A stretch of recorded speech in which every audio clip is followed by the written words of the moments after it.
Life began here in Britain more than 1 billion years ago. And when dinosaurs and other strange creatures roamed our land, they left fascinating clues behind. The fossil detectives are on the trail of that evidence throughout the British Isles. We'll uncover the story of one of the biggest prehistoric creatures to ever walk the Earth, a mammoth that towers over almost all the dinosaurs. Find out how fossils can be literally on your doorstep, and investigate the truth about the most celebrated time capsule of all, Amber. Our adventures here in the east of England give a tantalising glimpse of how fossils reveal past climates. And the evidence is all around us, in the rocks, in the landscape, and in the fossils buried deep inside.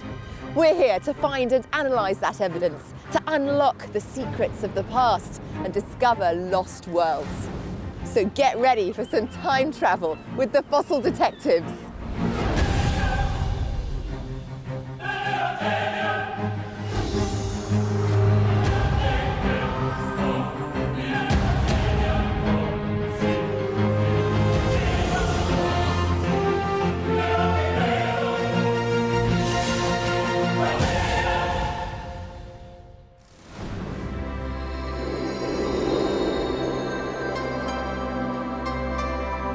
Britain has undergone so many transformations through the ages. The landscape and the rocks beneath hold the key to understanding more about climates from ancient times.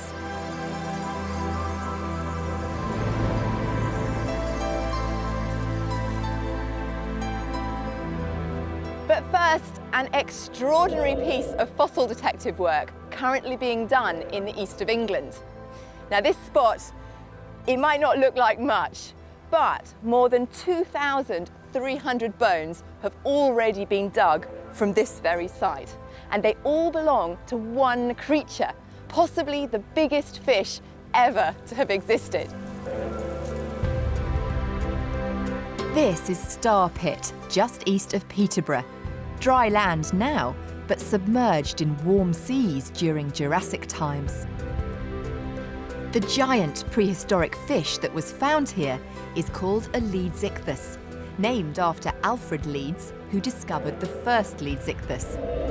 Only 6 of these giant fish fossils have ever been excavated. The head of the dig was Jeff Liston. We could see all these ends of bones sticking out, and the more that I went into the clay, the more I started to realise that there was actually hundreds and hundreds of bones there. If you want to grab that and start unrolling it. This is a 1-to-1 photograph of the tail of Leedsichthys excavated by Alfred Leeds in March 1898. Is it one of the original specimens? That's right. And yes. this is just the tail? That's right, yes.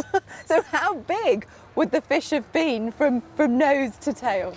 This particular one would have been about 8.9 metres. These giant fish were preserved in clay. This quarry is actually an ancient seabed dating back to the Middle Jurassic, between 155 and 165 million years ago, when Leedsichthys was alive. The clay here is famous for its brickmaking, but also globally important for its rich fossilised remains. The Leedsichthys is one of its most precious treasures, and the one found here was the biggest of them all.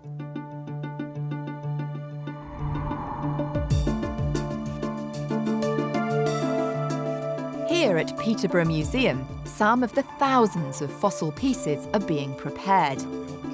Jeff, the dig leader at Star Pit, is hoping to gain an insight into the evolution of fish. He has to fit all the bones together like a giant mystery jigsaw puzzle. Only about 6 significant specimens of Leedsichthys have ever been found. Yes. Why are they so rare in the fossil record? The simple fact that you've got a huge slab of several tons of protein here, and basically as soon as this animal died, it would be like ringing the dinner bell. for all the local marine fauna. course. And so they would be straight in and tearing it apart. So it's got to be covered really quickly Exactly, yes. in that's order correct. for us to find it 150 million years later. Now, the bone here is actually the dorsal fin spine. And that's actually one of the leading components in the dorsal fin of the fish, just here. So this bone would have been standing vertically up on the back of Leedsichthys. Yes, that's correct, yeah. What are the other important features of the creature? Well, one of the clues that we have is from the thickness of the dorsal fin spine. It's a big sort of sail, and it's designed to resist the force of that 2.7 metre tail. If we move forward from that tail, a lot of the skeleton was actually cartilage and wouldn't actually have preserved. You get these fantastically long, sort of scythe-like pectoral fins with long rays running through them, about 1.5 metre long fins. And then up at the front, you get the skull with very, very thin cranial bones around its surface, which are often crushed and fragmented. Now we've got a little model of a man here, just to show how vast Leedsichthys would have been. Why did it get so big? I mean, what was it eating? Well, Leedsichthys has basically got a large gill skeleton, and the gill skeleton is designed for two things. One is breathing and the other is feeding. This complex gill system formed a sort of basket of gill rakers at the base of the fish's cheeks, which literally raked through the water as it swam along, filter feeding like a basking shark. Now, these gill rakers are quite elaborate structures, and there are hundreds and hundreds of them along each of the gill arches within the skeleton. So hundreds of these Absolutely, yes. inside the lower jaw of Leedsichthys. Yes. And that's its breathing and feeding. Yes, I mean, these gill rakers are part of a suspension feeding mechanism, and it's designed to extract things like plankton from the water column. Now, if Leedsichthys was a big filter feeder, would that make it similar to a modern-day whale shark or a basking shark? Well, yes. I mean, they're basically the first animals to be large suspension feeding animals that we find in the fossil record. And they come in around the Middle Jurassic, and there's part of that family remains as a large suspension feeder all the way up until the end of the Cretaceous period when the dinosaurs die out. And it's actually only after then that your basking sharks and whale sharks start to appear, and they're obviously going in and taking over the role that animals like Leedsichthys within this family had. The work they are doing here gives us fascinating clues about what the world was like millions of years ago.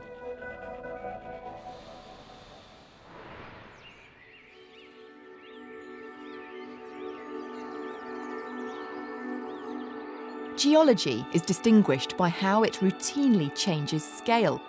More than any other science, minute to massive, from atoms, minerals and rocks, right up through continents and oceans to the whole Earth and beyond. And with paleontology too, you can go from seeing the fossilised remains of the biggest fish ever known to have lived to the tiniest fragment of an insect wing, trapped in the resin of a pine tree that shed its last needle 40 million years ago.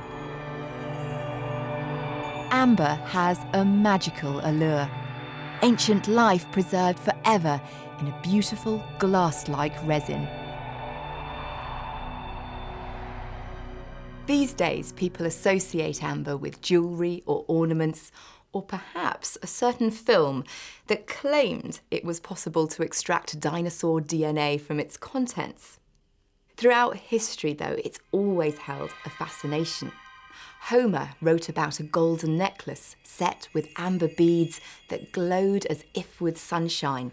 And it's been immortalised in poetry by some of the greatest names in literature: Christopher Marlowe, Alfred Lord Tennyson, and Alexander Pope. I've got Pope's poem here. Pretty in amber to observe the forms of hairs or straws or dirt or grubs or worms. The things we know are neither rich nor rare, but wonder how the devil they got there. Back in the 18th century, it was more of a mystery, but today we know exactly how these beautiful fossils were formed.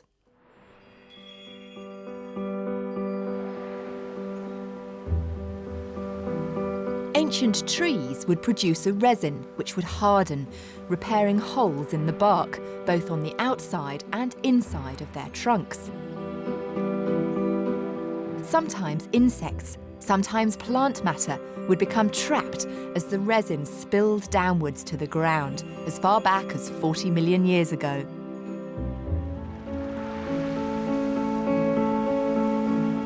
On the east coast, there's a very special place which has been linked with amber for centuries. Southwold is a seaside town in Suffolk. In the town centre is the oldest and the largest amber specialist in the UK. The botanist James Wong is here to explain more. James, we've come to East Anglia to talk about amber. Yeah. But why is that when it's not something that you find in the geology of this region? It's really interesting because East Anglia is famous for it, but you don't find it in the rocks here. And I can explain why with a map, right? If you look at East Anglia on the easternmost point of the UK, and amber is actually found in huge beds underneath the North Sea and Baltic Sea. And it gets washed down by currents. It's very light. It almost floats on the surface of seawater. It has loads of bubbles in it. And it just gets bashed up in these huge crashing waves during a big storm. And it just gets deposited all over here. So it's the type of thing, if you're very lucky, that you might find walking along the beach. That's right. That's right. In fact, this is the biggest piece of amber that's ever been washed up in the UK. It's 2 kilos. And you'd think it would weigh a lot more, but that's a really good illustration of how light Actually, it is. yeah, it's just not as heavy as it should be for Exactly, something that big. exactly. And this is the natural sort of colour that you'd get washed up on the beach. This kind of orange, peely, crackly surface. So that's its weathered surface. That's how you'd see it on the beach. And this side shows the big, great lustrous polish it gets if you shine it up a bit. Wow. Now, amber's famous for having things caught up inside it. What are the type of things that you can find? OK, I give you this little sample here, and have a look at that for me. Inside, you'll find a cypress leaf that, even though it's 40 million years old, doesn't really look any different to the leaves you'd get in your garden today in a cypress. Yeah, like if you hold it up to the light, Yeah? you can still see all the structures of the leaf there. I guess that's pretty exciting as a botanist. Exactly, exactly. And the kind of things you'd also see in that. I mean, people find things as big as lizards that are 6 inches long. So what are the types of things that you can deduce from having these type of inclusions in the amber? Well, the great thing we can tell is sort of what climate was like at the time by looking at the plants that are included and the animals that are included and comparing those to the modern day equivalent. We find that the Baltic, which is actually freezing cold at the moment, was actually subtropical, a sort of an almost Mediterranean but slightly wetter climate. You can also tell from what animals are around, and because amber preserves things so wonderfully, and they're frozen in time in this sort of natural time capsule.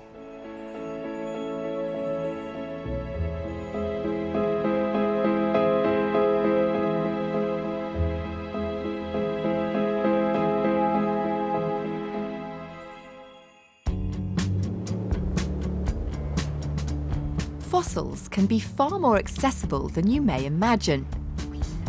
Whether you live in the town or the city, the countryside or the coast, evidence of ancient life may be closer than you think. This house, just north of Cambridge, has a gravel driveway like thousands of others up and down the country. And like many others around here, this one is packed with fossils. Who would have thought you could find evidence of prehistoric life in your own garden? Is that a fossil or not? Well, it looks as if it's a fossil, doesn't it? Because it... Peter Sheldon from the Open University is helping some young fossil detectives hunt down the treasures hiding in the gravel. Ah, now that is something that's called a devil's toenail. And it's part of a type of oyster that was on the seafloor in the Jurassic period. That's a devil's toenail, as they call it. Oh yes, I think that is. But this bit was really rather curved and looked like an ingrowing toenail. So that's another one to keep. I think that one's another devil's toenail, and you can see all the layers in it. Yeah, just like a modern day oyster, isn't it? Okay, good one. Look at that, not bad. Oh, that is a sponge. It's something that was living on the seafloor in the Cretaceous period. Massive toenail. And actually, that's a really good one. Well done. That must be part of the belemnite. Oh yeah, brilliant. Hey, look, Emma. This is a belemnite. It's from a squid-like creature. You can imagine it tapering up to the point. Well done. It's another belemnite. You can see that rather translucent, which means it's partly showing the light through. There's just so many things, though, hidden in See here. how abundant they are. There's another sponge. Oh, wow. You're very good at finding sponges. Look at this, right? Don't know about devil's toenail. We have an entire devil footprint here. It has so many different shapes. I've got bulging pockets.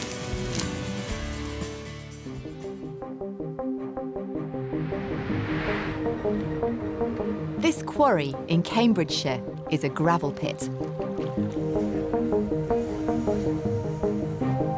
We've come here to source the gravel we found on the driveway and to learn more about the science. And to do that, we have to head into the pit. Everyone ready? Let's go. This gravel pit contains clay dating back 155 million years. And on top of this rich clay is a layer several meters thick of sands and gravels.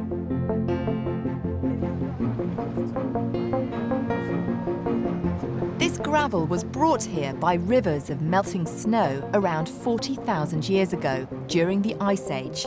Its contents show that the climate must have been extremely cold back then. Yet the fossils from the clay at the bottom of the pit indicate that this area must have been a warm sea during the late Jurassic. Britain was further south in those days. So as time proceeds and climate changes, the record of it is here in the rocks. Well, Peter, this is our collection of fossil finds for the afternoon. I think we've done really well, guys. Look at this beautiful specimen here. This is where an oyster has grown on an ammonite. I think probably our best finds, though, are these. They may not look very much from a distance, but these are parts of a mammoth tooth. And several of us found a bit of this. There's one there, there's one there. Now, do you ever find complete ones? Well, you do. Let me show you some we found before on another trip. These are the teeth of a mammoth. So these are the roots here. And that's the base of the tooth. And over here we've got the top of the tooth. You can see how if you break up that, it's going to look like that. And then over here, we've got bits of woolly rhinoceros. In fact, this is the top part of the backbone, and this bone fits almost exactly into that. Here we've got a humerus bone, which is the big bone at the top of your arm. And really, that's an impressive find. Feel the weight of it. Now, these bones are heavier than bones today because minerals have got into the pores in them and made them denser than modern bone would be. And then finally, we've got these beautiful, absolutely stunning teeth of woolly rhinoceros. That's wonderful. And again, this is the kind of thing you've picked up in the pile. We weren't lucky enough to find one of these woolly rhino teeth, but we certainly got bits of the mammoth teeth.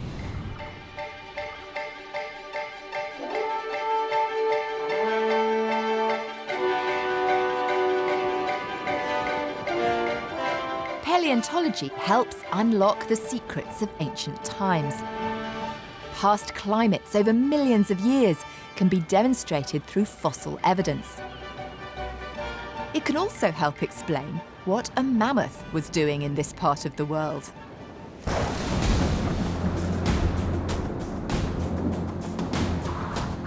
This is West Runton Beach in Norfolk, home of one of Britain's most famous jumbo fossil finds.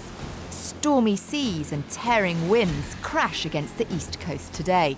And it was weather like this that led to the discovery of the largest mammoth skeleton ever found, the 650,000-year-old West Runton elephant. In the storms of 1990, some bones were found at the bottom of the cliffs at West Runton that turned out to be from a very large species of mammoth, the steppe mammoth. Nigel Larkin is piecing together all the fossilised bones of the mammoth, which is an extinct type of elephant. What we have here are some fantastic bones for you to look at. Wow. Just a couple of very big bones. And these are just fragments of the large piece of bone. So this is actually a part of the famous West Runton elephant. That's right. And what we have here are the two knee areas. We've got the left and the right. If you can imagine the whole thigh bone going up, The bottom of the thigh bone would be about level with your eyes. The top of the thigh bone would be about 3 metres high. The shoulders would be about 4 metres high. If you can picture a really large Indian elephant or African elephant, bearing in mind that the adult males are about 5 tonnes in weight, this specimen would have been about 10 tonnes in weight, so twice the weight of the largest adult male African elephant at the moment. But moving towards the front of the animal, that's really where you get the big indicator that this is a mammoth rather than an elephant. The tusks are huge. Not only are they much bigger than an African elephant, but they're really curved. They plunge downwards in this big U shape and come up again at the front, but they also curve outwards and then inwards at the same time to give you that marvellous double curve of a classic mammoth tusk shape. Now, these are just 2 of, what, dozens and dozens of bones you've found? Yeah, and these are only fragments of much larger bones, actually. You can see some of the large limb bones behind us here, the sort of scale of animal you're looking at. They're just enormous. These are bones that are larger than most dinosaur bones. It's only the very biggest sauropod dinosaurs, the ones with the long necks and the long tails, that would have bones bigger than this. So how much of the animal have you got? We've got 85% of the skeleton, which is incredible. To put that into context, the only other 2 partial skeletons of this species known are about 10% and 15% complete, so it's by far and away the best example of its species in the world. And that final 15%, do you think that's still out there waiting to be found? Some of it might still be out there in the cliffs, but we do know that we had these guys around, the spotted hyenas, and they were much bigger than the African ones we have today. They were about 15% bigger, and they were definitely around chewing the bones. Right. We didn't find any of their bones because they're carnivores, and bones of carnivores are very rare. This is a modern skull, but we know they were around because they left us these. We've got dozens of these. This is the dropping, fossilised, of a spotted hyena. Wow. So do you have any idea what happened to this mammoth? We think we do, and again, that's very unusual in the fossil record when you only get a fragment of a bone normally to have such a complete skeleton, and we do have pathology in this skeleton, which is very exciting. It's very rare. What we have over here on the backside of the knee, this bit here is broken and re-healed. It must have survived by a number of months or years. If you look, they should be perfectly symmetrical, and they're clearly not. This is what was inside the body when it was alive, but it's completely different to the left side. And it must have taken at least 18 months or 2 years to get to that state, for it to be so different from this other bone. So this poor mammoth, this giant creature, was limping around, yeah. And then eventually, do you think, succumbed to its injury? We think so. It was severely disabled, so much so we can pick it up in the other bones, actually, in the pelvis and elsewhere. But we know that this major injury on the right-hand side would have been very debilitating, and we find it in a riverbed. It looks as though the skeleton went over onto its right-hand side, and that's its injured side, and it just couldn't get up again, and so it died there in the riverbed. Gosh, that's such a vivid picture. It's so tragic in a way to think of such tragic an for the elephant, impressive animal. but for us that was fantastic because it died in the riverbed, so it got preserved. Had it died on the riverbank, maybe 20 or 50 metres either side, it would have eventually been weathered and totally destroyed. But because it was in the river, because it was covered up fairly rapidly after the hyena damage and the trampling by other mammoths and other injuries it sustained, it is still mostly preserved, and that wouldn't have happened if it died elsewhere.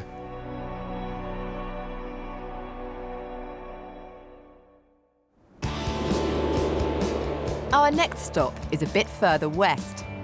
You can find all kinds of treasures on the beach, and there's a unique seaside spectacle on the Norfolk coast.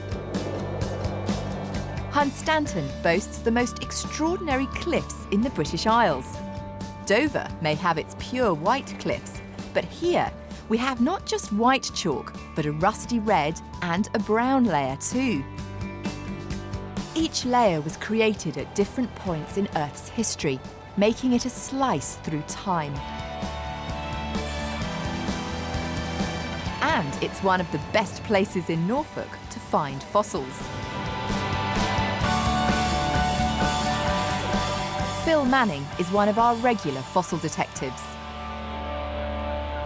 Look at the colours in the sunshine. It's beautiful, isn't it? Fabulous. Really jumps out at you. And absolutely full of fossils, Phil? Oh, yeah, stacked full of fossils. Well, here's your chance to prove it. All right. I've got a stopwatch, and you've got half an hour to find as many fossils as you can. I'm doomed. Ready? OK. Go.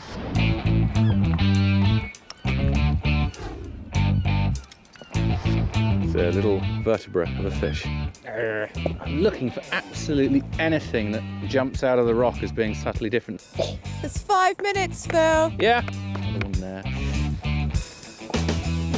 There's lots of fossils, beautiful fossils just buried into this. In the folklore, they call these things thunderbolts. It's beautiful little torpedo-shaped belemnite. How am I doing for time? That's nearly 10 minutes gone. And there looks to be a little tooth, fish tooth maybe. Oh, that's a nice one. Burrows all over that. Just feeling the pressure.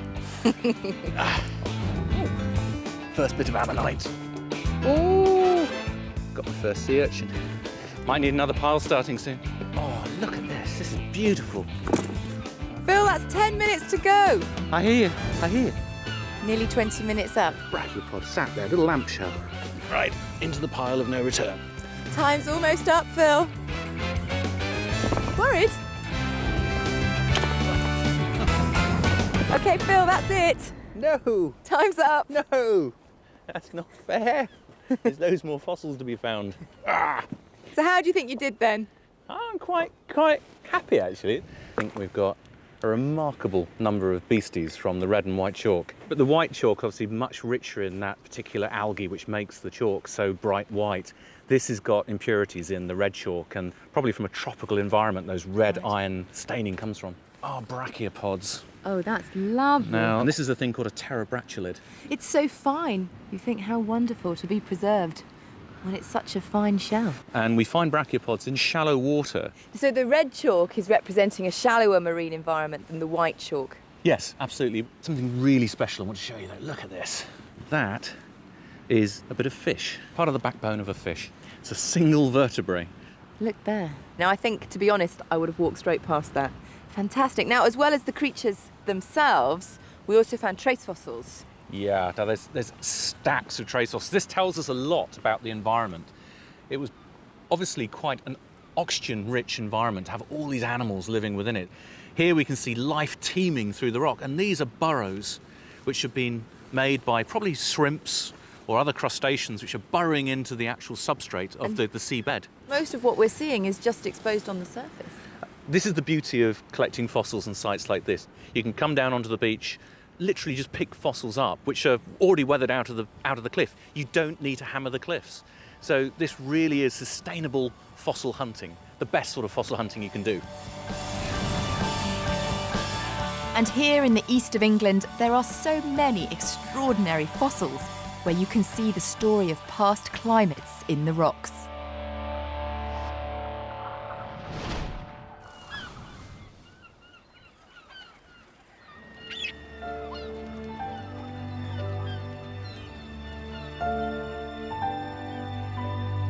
There's been life on Earth for almost 4 billion years.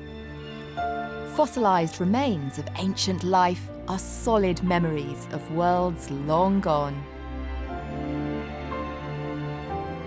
Without fossils, many of our land's ancient secrets would remain unknown.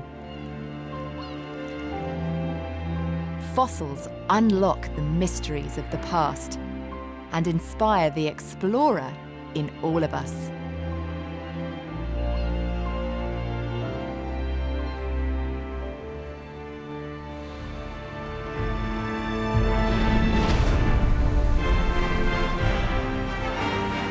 For a free guide to help you to identify your fossil finds and to learn more about Open University programmes on the BBC, call 0870 010 0878 or go to open2.net.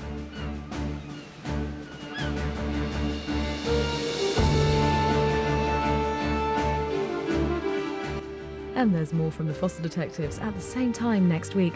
There's Adventure with the Avengers in 10 minutes here on BBC4 after a quick guide to another large water-based creature. Next.